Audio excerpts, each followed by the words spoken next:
मोदी जी का जलवा कायम है। कायम इस तरीके से कि भाई उनका जलजला है, आंधी है, तूफान है। बिहार चुनाव में देखा ही ना, ये मैं नहीं कह रहा, ये गोदी मीडिया कहती है। और जैसे ही बिहार चुनाव में जीते तो कहा देखा देखा। इसे कहते हैं चाणक्य की रणनीति। चाणक्य मतलब अमित शाह जी। यानी खुली बाहों से पूरा देश नहीं, पूरी दुनिया इस जोड़ी को स्वीकार करती है, स्वागत करती है। ऐसे ही स्वागत की तस्वीर आपको दिखाने जा रहा हूं। मंच पर मौजूद थे अमित शाह जी। पंडाल सजा हुआ था। भारी तादाद में खास तौर पर महिलाओं को आमंत्रित किया गया था कि नारी शक्ति उनके साथ कैसे खड़ी है। वो बात अलग है कि हाल ही में कई तरह की ऐसे चीजें निकल कर आई कि महिलाओं का सम्मान बीजेपी में कितना होता है और बीजेपी के नेता महिलाओं का कितना सम्मान करते हैं, वो समझ में आता है। लेकिन मध्य प्रदेश के उस इलाके में पहुंचने के बाद उन्हें पूरी उम्मीद थी कि उनका खुली बाहों से स्वागत किया जाएगा।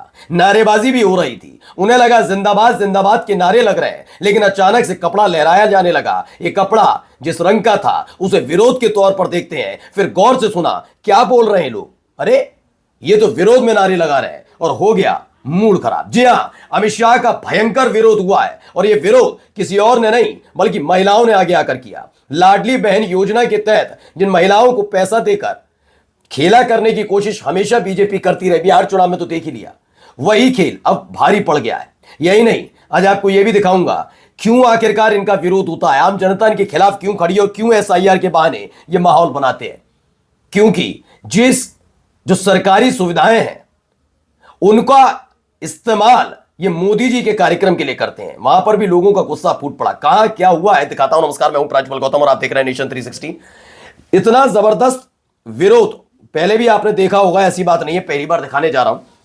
लेकिन इतनी नाराजगी आपने खास तौर पर ऐसे वक्त में जब लगातार यह कहा जाए कि बीजेपी के और कोई नेता में की इतनी पब्लिसिटी नहीं है जितनी मोदी और शाह को पसंद किया जाता। तो देखिए अमित शाह जी पहुंचे हैं और उसके बाद क्या कार्यक्रम में हो रहा है, कौन लोग हैं बाद में बताऊंगा, पहले देखते चलिए।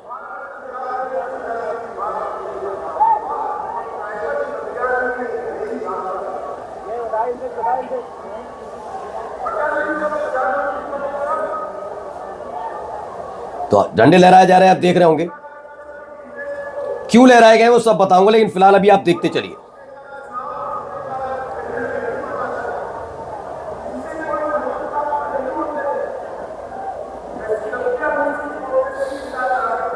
तो पुलिस वाले आए, रोका महिलाओं से। देखिए एक पुरुष है पुलिस वाला, ये महिलाओं से काले झंडे छीन रहा है, जबकि महिलाओं की जिम्मेदारी होनी चाहिए। महिला पुलिसकर्मी भी वहां पर है। लेकिन देखिए आवाज पहचानते चलिए कौन मंच से बोल रहा है, क्योंकि जलवा जलाल है इनका गोदी मीडिया के मुताबिक। तो लाडली बहनों ने अमित शाह को दिखाए काले झंडे। ग्वालियर आए केंद्रीय मंत्री अमित शाह को काले झंडे इसलिए दिखाए क्योंकि देश की बेटियां न्याय मांग रही। दरअसल अभी हाल ही में आपको याद होगा, एक इनके यहां मंत्री हैं मध्य प्रदेश वाले, विजय शाह उनका नाम है। वो पहले भी हमारे देश की बहादुर बेटियां सोफिया कुरैशी के लिए किस तरह की शब्दावली का इस्तेमाल कर चुके हैं, और भारतीय जनता पार्टी के शीर्ष नेतृत्व ने कार्रवाई करने के बजाय इस पर पल्ला झाड़ने की जरूरत ज्यादा महसूस की।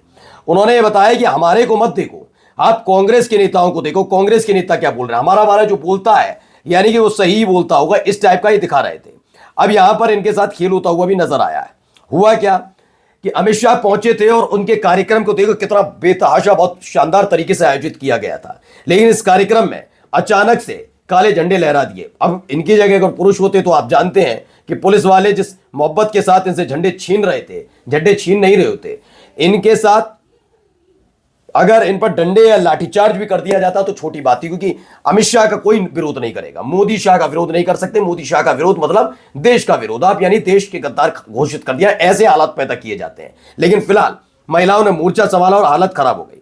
देखिए मध्य प्रदेश कांग्रेस ने भी लिखा, लाडली बहनों ने अमित शाह को दिखाए काले झंडे। ग्वालियर आए केंद्रीय गृह मंत्री अमित शाह को उनके कार्यक्रम में पहुंचकर महिला कांग्रेस नेत्री ज्योति सिंह के नेतृत्व में काले झंडे दिखाकर लाडली बहनों का 3,000 रुपए देने का वादा याद दिलाते हुए विरोध प्रदर्शन किया गया।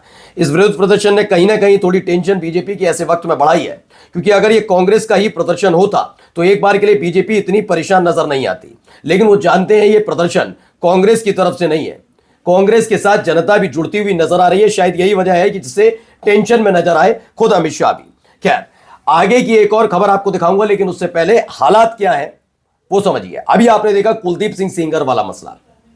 कुलदीप सिंह सेंगर वाले मसले में हम सब ने देखा कि कैसे मैं खुद भी कहता हूं वो अदालती फरमाने अदालत ने सजा सुनाई थी और अदालत ने ही जमानत दी थी।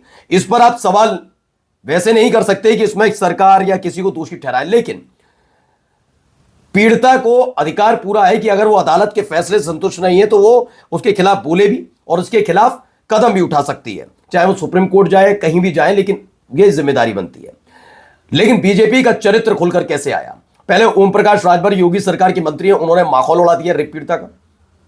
जी हां, उसके बाद योगी आदित्यनाथ के लाडले मंत्री दयाशंकर सिंह आ गए, उन्होंने भी कुछ ऐसे ही बयान दे डाले, उन्होंने इसे न्याय की जीत बता दी। यानी इन सबको इंतजार था कि कैसे भी करके उनका वो लाडला कुलदीप सिंह सेंगर जेल की सलाखों से बाहर आए। मैं अदालत के फैसले की नाफरमानी की बात नहीं कर रहा हूं, मैं ये कह रहा हूं कि आप अदालत जो फैसले लेती है वो किस आधार पर लेगी कि ये सबूत थे, ये नहीं मिले, वो सबूत मिला, ये सबूत नहीं मिला, इस आधार पर, है ना। लेकिन इनके साथ ऐसा नहीं है। ये सबूतों के साथ साथ ये भी ध्यान रखते हैं खास तौर पर कि इनका अपना कौन है, क्योंकि जब उसे उम्र कैद की सजा सुनाई गई थी तब आपको याद होगा कि इतनी दिक्कत पैदा नहीं हो रही थी इन लोगों को, तब ये शांत बैठे हुए थे, खुशी नहीं थी इनमें। लेकिन जब उसको न्याय मतलब उसको राहत मिली और पीड़िता ने प्रदर्शन किया तो पीड़िता के प्रदर्शन से लेकर उसकी जीत को न्याय की जीत बताई। इसीलिए लोगों में गुस्सा है, महिलाओं में गुस्सा है, और विजय शाह के बारे में तो है ही है। चलिए अगली खबर दिखाता हूं, पहले इस वीडियो को जरा गौर से देखिए। ये एक वीडियो निकलकर सामने आई, बेतहाशा बसें आपको खड़ी नजर आ रही होंगी। ये कोई प्रयागराज का कुंभ की तस्वीर नहीं है, ये ताज़ा तस्वीर निकलकर सामने आई है। कहाँ से निकली, क्यों निकली, वो बताता हूं पहले, लेकिन फिलहाल आप इस तस्वीर को जरा गौर से देखते चलिए। ये एक तस्वीर निकलकर सामने आती है और इस तस्वीर में कई बसें खड़ी नजर आती है। ये बसें क्यों हैं, कहाँ जा रही हैं, क्या यात्रियों को लेने जा रही हैं? नहीं, ये नरेंद्र मोदी साहब की रैली में भीड़ इकट्ठा करने के लिए इकट्ठा की गई बस है। वैसे इस बसों का संचालन अलग अलग जिलों में होना है जिससे यात्रियों को आवागमन में कोई दिक्कत ना है, लेकिन यात्रियों से, जनता से ज्यादा दिक्कत इस बात की है कि मोदी जी की रैली फ्लॉप नहीं होनी चाहिए, चाहे कुछ हो जाए। तो मोदी जी की रैली फ्लॉप ना हो उसके लिए पूरी जिम्मेदारी उठाई गई और इतनी भारी तादाद में वहां पर बसों में भर भर कर लोगों को लाया गया। इससे लोगों में नाराजगी देखने को मिली है। ऐसे ही सरकारी पैसा बर्बाद करके जनता का रुख मोदी जी की तरफ मोड़ा जाता है। इन्हीं हजारों सरकारी बसों से जनता को प्रेरणा स्थल पर लाया गया। सोचो जहां से ये बसें आई होंगी वहां पर यात्रियों को कितनी असुविधा हुई होगी। तो पहली बात तो ये भाई, असुविधा लोगों को होना हो, मोदी जी को नहीं होनी चाहिए। मोदी जी के सामने ये दिखना चाहिए कि उनका अभी भी जलवा जलाल बरकरार है। वो बात अलग है, इसके बारे में वो खुद भी जानते हैं कि कितना जलवा और कितना जलाल बचा हुआ है, लेकिन फिर भी जिम्मेदारी सबकी बनती है, और खासकर ऐसे उत्तर प्रदेश के मुख्यमंत्री की जिनकी कुर्सी को लेकर पहले से ही बड़ा असमंजस बना हुआ है। तो क्या योगी आदित्यनाथ जो इस समय कमजोर हो चुके हैं, वो इस तरह के आयोजन के जरिए मोदी जी को खुश करना चाहते हैं, कुर्सी बचाना चाहते हैं? लेकिन जो भी हो, जनता में नाराजगी बहुत है। नमस्कार।